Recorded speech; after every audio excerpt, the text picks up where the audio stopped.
Ayan mga boss, update tayo. Buhay pa po kami mga boss. So ito yung problema natin mga boss, baka parehas tayo. So yung starter namin, ayaw niya itulak palabas yung ating Bendix gear.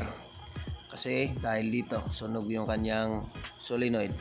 So ito yung dahilan kaya ayaw rin umikot na itong ating flywheel. Kasi nga ayaw niyang itulak palabas. So ang gagawin natin dito mga boss, so bibili tayo, papalitan natin bagong replacement na solenoid. Ayan, nakabili na kami. So kakabit natin. So madali lang po siya kasi dalawa lang yung tornilyo. So ayan mga boss. So ito na yung ating solenoid starter motor mga boss. So nakabit na namin yung kanyang solenoid.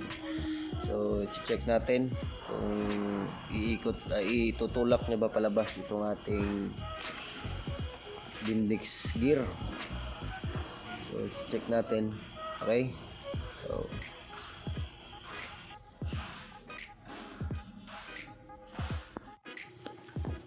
okay.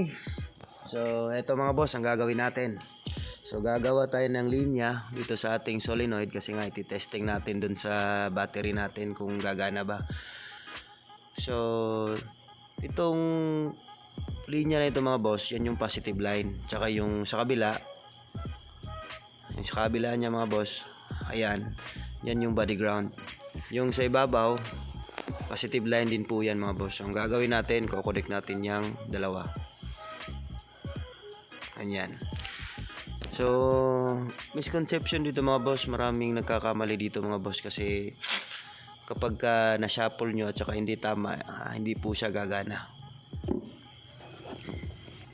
So ito na mga boss, so dalawang battery yung gagamitin natin kasi nga 24 voltage yung ating starter motor. So gagamit tayo ng dalawang battery. So ang problema nga lang dito medyo mahina yung aming battery. Ayan. So kailangan muna naming i-charge. Kala namin lost contact lang sa mga battery post, no? Pero wala, mahina talaga. Mahina. So gagawa tayo ng ibang paraan. So ito yung ating second option mga boss. So gagamitin natin itong ating battery charger. Yan si Uncle. Uncle! Yan. So ito yung ating second option, no? So kasi wala tayong mga kondisyon na battery ngayon. So gagawin natin itong ating battery charger. So medyo matagal na to sa amin, mga 5 years. Medyo matibay to. Ito na klase na battery charger. Ang gagawin natin dito, instead na battery, itong ating battery charger yung ating gagamitin. So set lang natin sa 24 volts. Tapos wait lang, connect muna natin.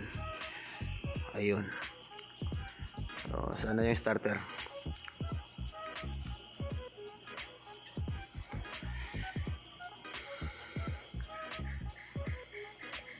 Kakapit lang natin yung linya mga boss. Ayan. So yung hinawakan ng kaibigan natin, yan yung positive line. So kukunik natin. Tapos syempre siset natin sa start. Ayan. So ako na muna hawak. So check natin.